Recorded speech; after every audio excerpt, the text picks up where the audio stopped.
Willkommen von Leipzig. This is a region of Germany called Saxony, and we're excited to explore just what Leipzig has to offer and how it differs from the German cities we've already been to. We're going to be showing you some great beer, some great food, a lot of really interesting architecture. This is one of the most German cities we've probably seen. I mean, I say that as an American, but when I picture a German city, I think of these buildings. We're starting the day here off in Markt, which is in Zentrum, which basically just means the city center here in Leipzig.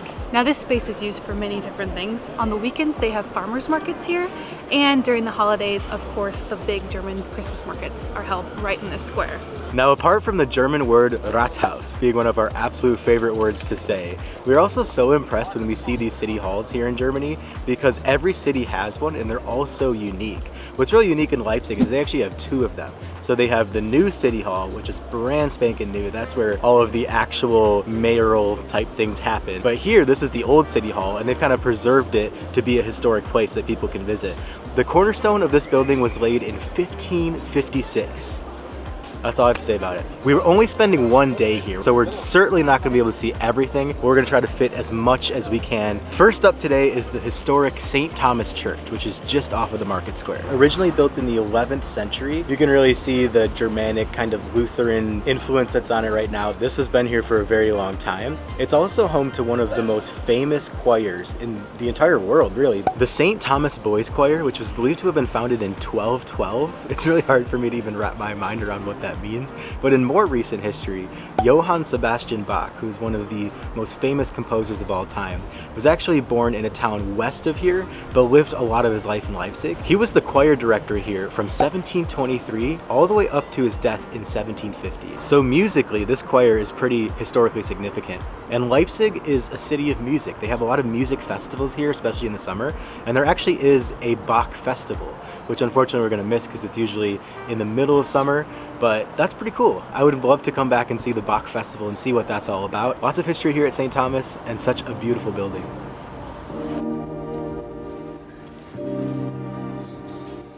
Along with all the religious history here in Leipzig, there's also a rich history of trade.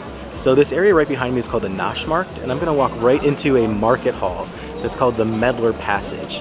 So this is a closed shopping area that actually back in the day, this is where a lot of the tradesmen would come. When they would come into the city of Leipzig to sell whatever their specific trade was, they would come to this enclosed hall. And now it's full of all of the luxury shopping and everything, a little different than before.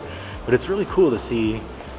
Probably wasn't all that different as far as the structure. There's definitely some cool eclectic shops here and also a couple bars you can get a cocktail at. So there's something for everyone here.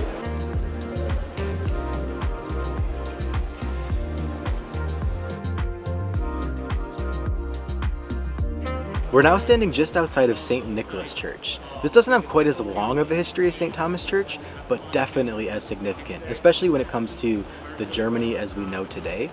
A very important event took place here. During the era of the Soviet occupation in the DDR, Leipzig was actually considered East Germany. It was one of the few major cities that was in that region, along with East Berlin and Dresden. So needless to say, there were a lot of residents of Leipzig that weren't happy with the regime. Especially in a city with such a rich religious history, there's obviously a lot of religious people here. And in a communist society, religion is discouraged because anything that involves community that isn't organized by the state is seen as a threat to the entire way of life. So there were a lot of people that came from Monday morning prayer here at St. Nicholas Church every single week, basically risking their own safety because all of these people were definitely on a list, especially the pastor of this church who organized these Monday morning prayers. Essentially, these weekly prayers were a non-violent form of protest. These people didn't believe in a state-owned media, not having the right to vote, not having a representative within government. So these group prayers eventually reached a breaking point where there were so many people that wanted to be a part of this, even though they knew what they were risking. In October of 1989, which is just a month before the Berlin Wall fell, there were 10,000 people that were estimated to have joined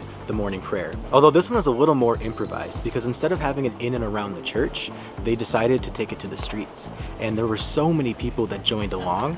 It is estimated that at one point there were 100,000 people that were being part of this. And again, it's basically a protest, but there's no violence. And the DDR actually did mobilize against that demonstration, and they had orders to shoot. The only thing is that these people were not throwing anything, they were not charging at these riot officers. All they had was the candles, and they were praying together. So because of the nonviolent nature of this demonstration, the DDR chose not to act because of how that would have looked to the rest of the world. And that really is a precursor to the Berlin Wall falling and the reunification of Germany. A lot of people thought that, at least on a larger scale, what happened here in Leipzig was the beginning of that movement. We've spent so much time in Germany this year and have absolutely loved our time in this country. We know a lot of people with connections to it, family connections, and we even have some friends here that live in Germany. So because of that, it's been very powerful for us to be in what was once East Germany and to think about the reunification and what an amazing moment that was for the people of Germany. And right here where we're standing, this is a big focal point in that movement. This pillar behind me is the same pillars that are in the church, and just having it out here signifies what happened here and the importance of remembering that day.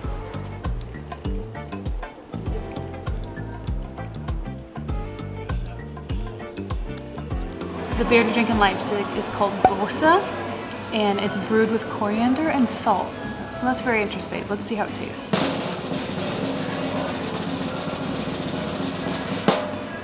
Oh, it's sour. I bet you like it because it's craft beer, Max. Since we made it back to Germany, we've mostly been drinking Bavarian beers, and I can already tell just based on the color and the consistency that this is a little different than a Bavarian beer. Let's see how it tastes. Whoa. Can't say that's what I was expecting at all, but that's nice. It almost tastes like there's lemon in it or something. A little citrusy. Von seiner Zeit zu deiner Zeit. From his time to your time.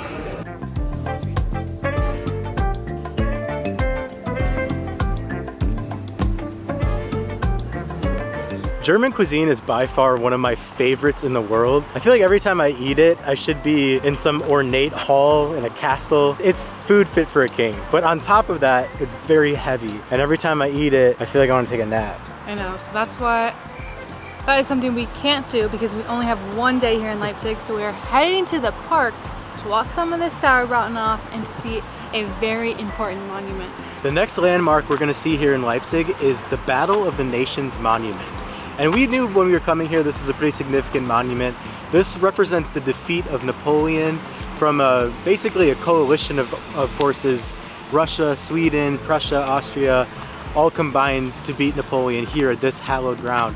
But we had no idea what we were walking into. Look at that thing. We weren't quite expecting it to be that large. This is pretty incredible.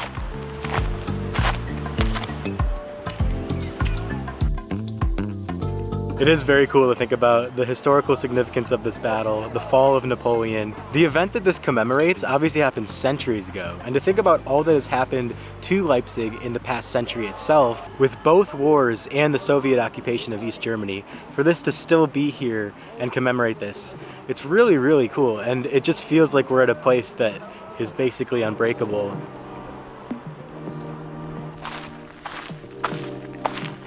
This looks like Lord of the Rings, honestly. It does. With the dwarves and the statues of the people.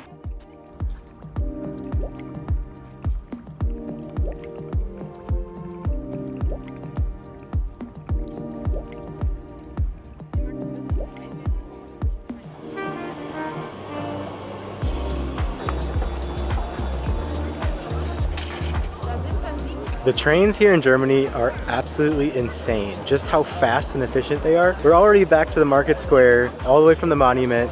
That was probably a good 4 or 5 miles. Took us what, 10 minutes? If that, less than 10 minutes.